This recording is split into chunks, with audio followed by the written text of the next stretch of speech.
Ladies and gentlemen, please welcome back to the stage, Jesse Schell.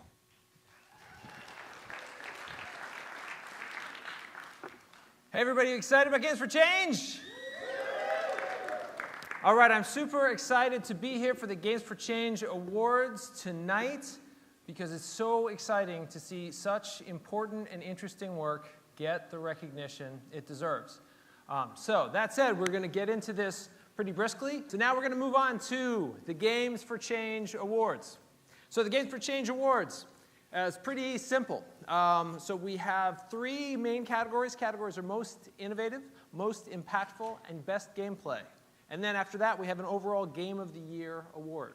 So the way the games were chosen, there were 140 games that were nominated, and then it was narrowed down to 8 as finalists, and then a panel of experts with a mixture of backgrounds in gaming, media, education, and philanthropy deliberated in order to choose the winners over several rounds. And this is something they take very seriously because we all believe this is such important work. So the first award we're going to give out is going to be the Innovation Award, and Beth Jansen from the Tribeca Film Institute is going to come out and tell us about it. Beth, come on out.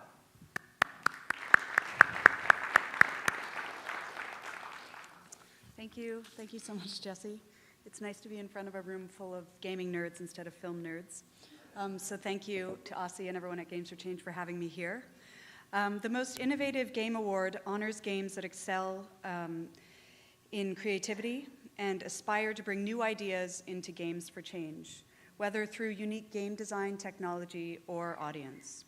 These are games that are experimenting with creativity and technology in a manner that can pave new ways for the whole community.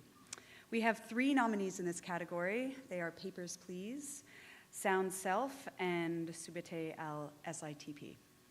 So let's take a look at the nominees.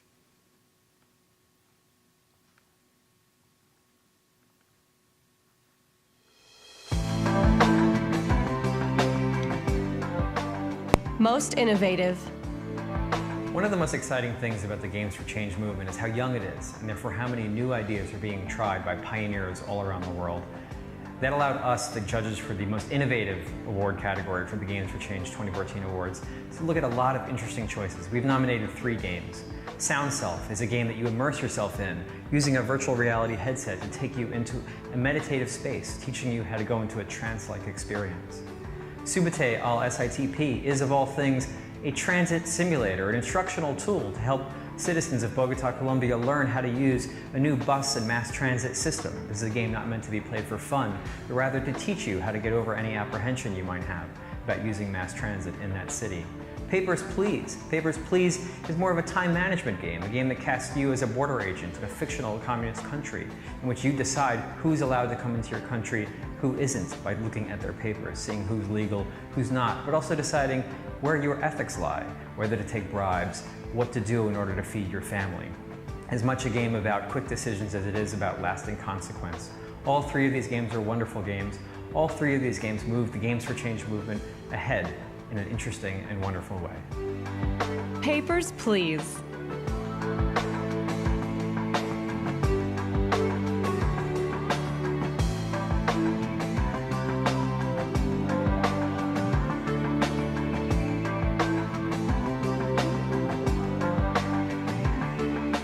Sound Self.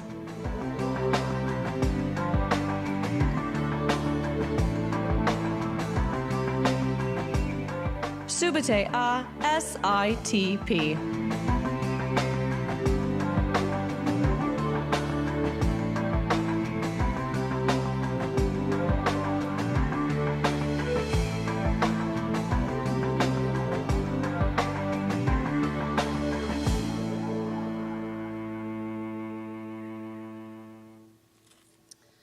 Great, and the winner is Papers, Please. Hello, everyone. Unfortunately, Lucas is in Japan, and he's unable to join us tonight, but he wanted to accept virtually, so let's hear what he has to say. Hello, everyone. I'm sorry that I couldn't be there with you tonight. but that doesn't stop me from saying a few words. Every year, games become a more important part of our entertainment and our expression. I really believe in the power of games to have a long-lasting effect on players in a positive way. The Games for Change Festival is a great event that highlights this positive effect, and it's a real honor for me to receive this recognition. Thank you very much. Woo!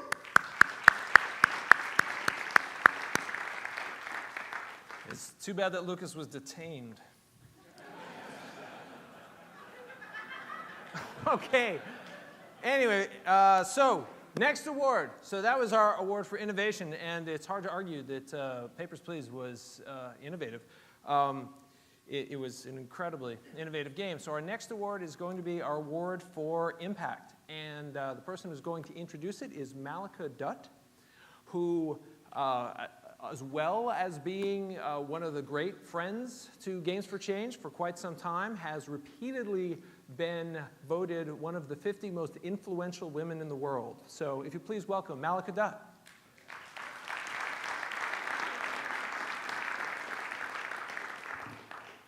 Hi, everyone. How are you doing?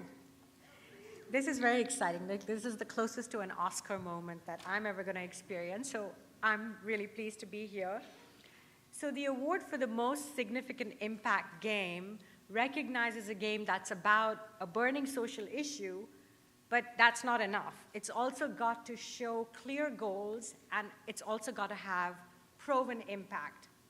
So the nominees for this category today are Mission US, A Cheyenne Odyssey, Start the Talk, and The Migrant Trail.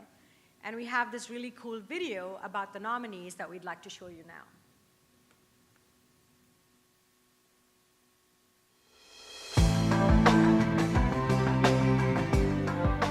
Most significant impact. Our jury discussions were really rewarding. We quickly realized that each game that we admired shared one important characteristic. They invited the player to develop genuine empathy and respect for different and often opposing perspectives.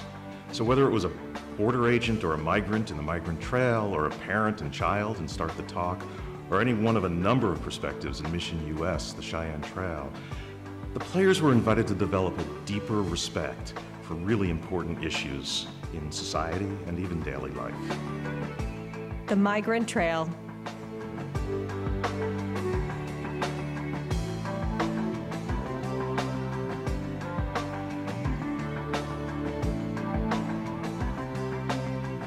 Mission US, A Cheyenne Odyssey.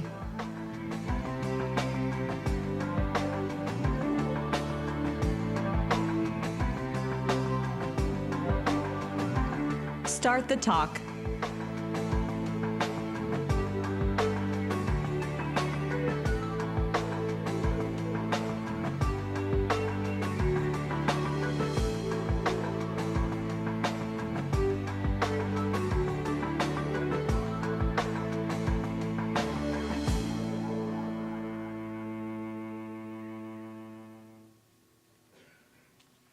And the winner is, I get to do this at front of all of you, which is the coolest part of this whole process, right?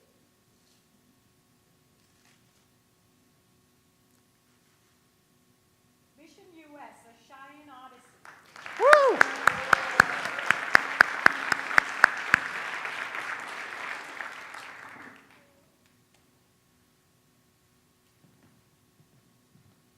Congratulations.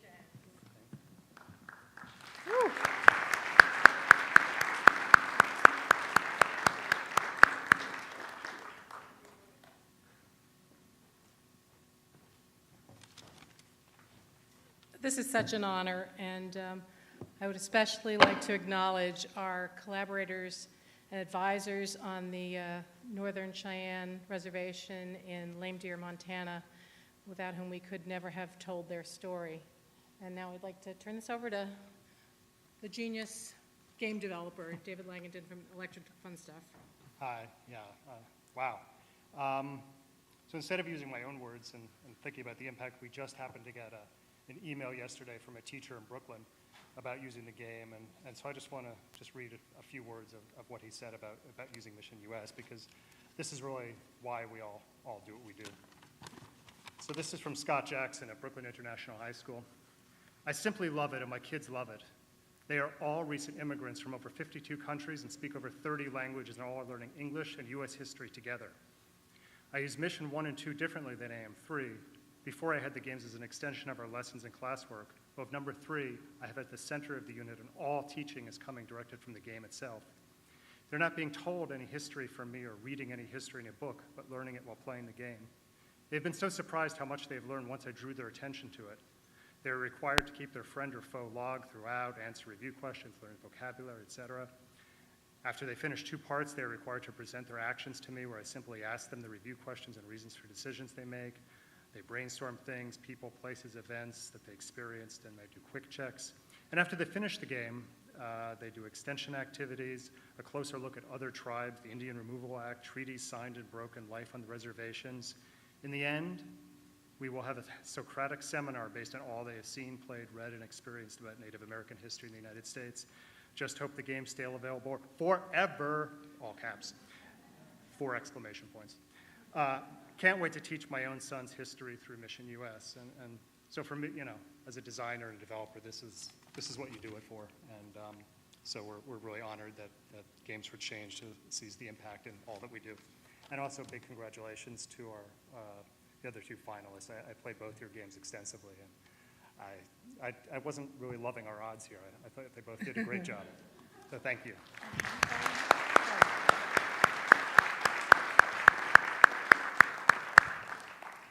It's very exciting to see the education revolution just happening right in front of us. Okay, so our next award is going to be award for best gameplay. And to introduce it, and an old friend of Games for Change, Dan White.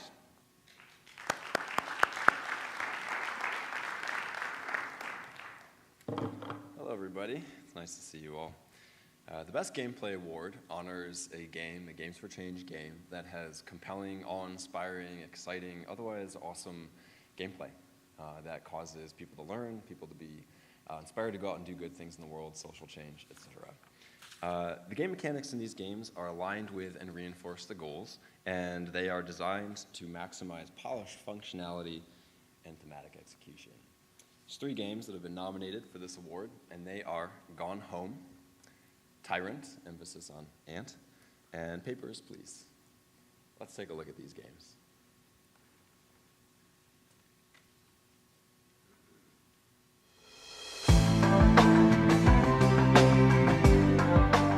Best gameplay.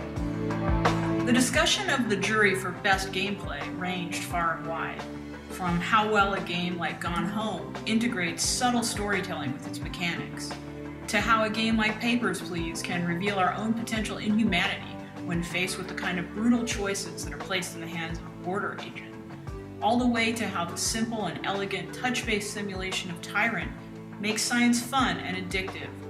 Our finalists reflect how truly broad the landscape of great and impactful gameplay can be. Gone Home.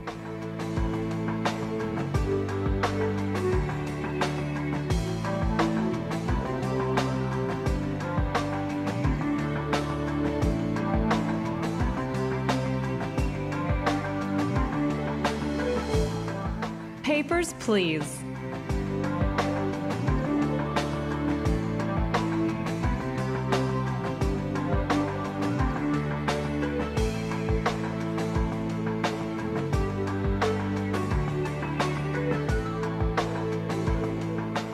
Tyrant.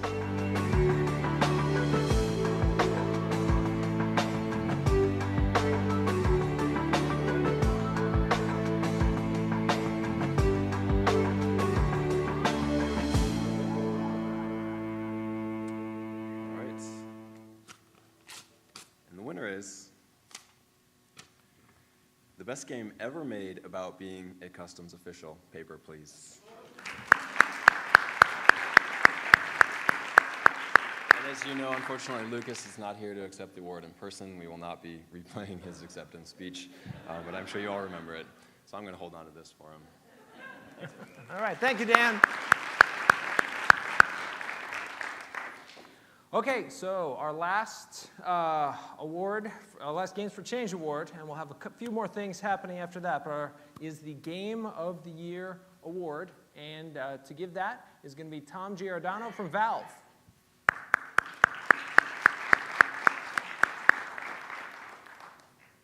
Thanks very much, Jesse. Good evening, everybody. It's my huge pleasure to announce the winner of the Game of the Year award. As many of you already know, the Game of the Year award is sort of a composite award. So it's chosen from among all of the other games that were nominated, and it's really designed to be the award for the game that best hits the mark on all three dimensions of the awards that were already given. So impact, innovation, gameplay. Everyone who's in this room already knows that that's really hard to do, to hit all three of those nails on the head at the same time. You might have an incredibly innovative concept, but not be able to name the gameplay. You might have a game that creates incredible impact for those that play it using an existing mechanic that's not altogether innovative. So doing all three is really, really challenging. And so with that in mind, let's find out who won it. Should have opened the envelope ahead of time. The winner of the Games for Change Game of the Year award goes to the Fulbright Company for Gone Home.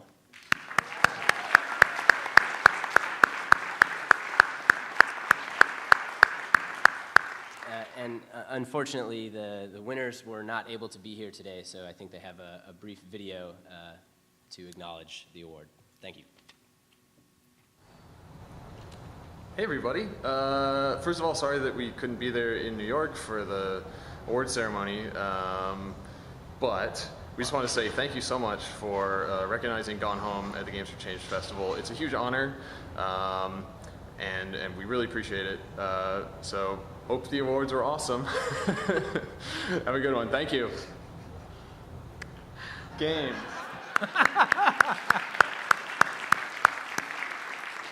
All right, wow, that is a wonderful game and the first selfie acceptance speech I've ever seen.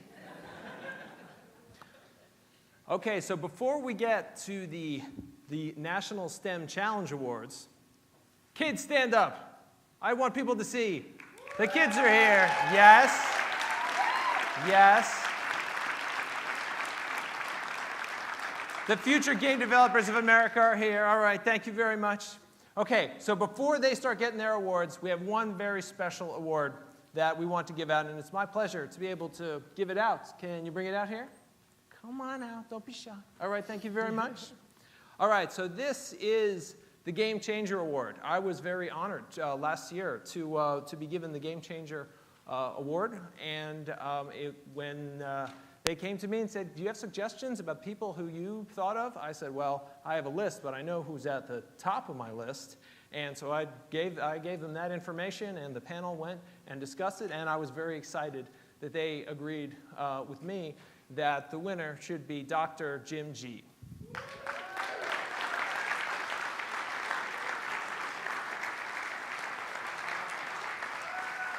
There you go, Jim. Where would you like me to speak? I'm going to take you over here, Jim. Well, I'm going to say a few words before you do, Jim. Good, good. So, you're going to come right here. They told me not to talk too much. No, that's fine. that seems impossible. A man has written 12 books. You can't have any words left. That's probably why they asked. All right. So I guess some of the things I wanted to say, the reason that means a lot to me and that I think that it's so important that Games for Change is excited about acknowledging you for this. I personally don't think we would all be here today at this festival if it hasn't been for the work that you've done. You are ahead of everybody in the academic space talking about the importance of games. The incredible amount of research and the incredible amount of literature that you brought to bear, and so many people have been inspired by your work. It's an incredible honor. Thank you so much. Thank you. Thank you. Thank you very much. It's really great to win this award. I realized when I was told Jesse nominated me, I had already won. That is really that's what gives credibility to your work when the good guys like you. I'm not supposed to talk at any length, and I won't. But I do want to say that, one thing that really impresses me is this industry for Games for Change is finally really getting off the ground. It's finally happening. There's work modern work in psychology that shows that the way the human mind works is it uses experiences it's had in life to build simulations in the mind, to build role-playing in the mind, and to build problem-solving in the mind, essentially to play video games in the mind, to get ready for action, to get ready for futures. In a real sense, we're discovering that the mind is a game machine. It's the ultimate game machine. And good game designers are not making games for an iPad or a PlayStation 3. They're making it for this engine, the human mind. And when they're doing that, they're making mind stuff. They're making the stuff of people's futures. They've discovered a new fire, but they've also, in that act, inherited an incredible ethical responsibility. If you're going to enter people's minds, your ethical responsibility is you make their futures better and you save this world of ours, which is on its last legs if we don't do this. So this is where the action is, and I'm really glad to be here and to watch so many people racing past me, which is the whole point of it. Thank you very much.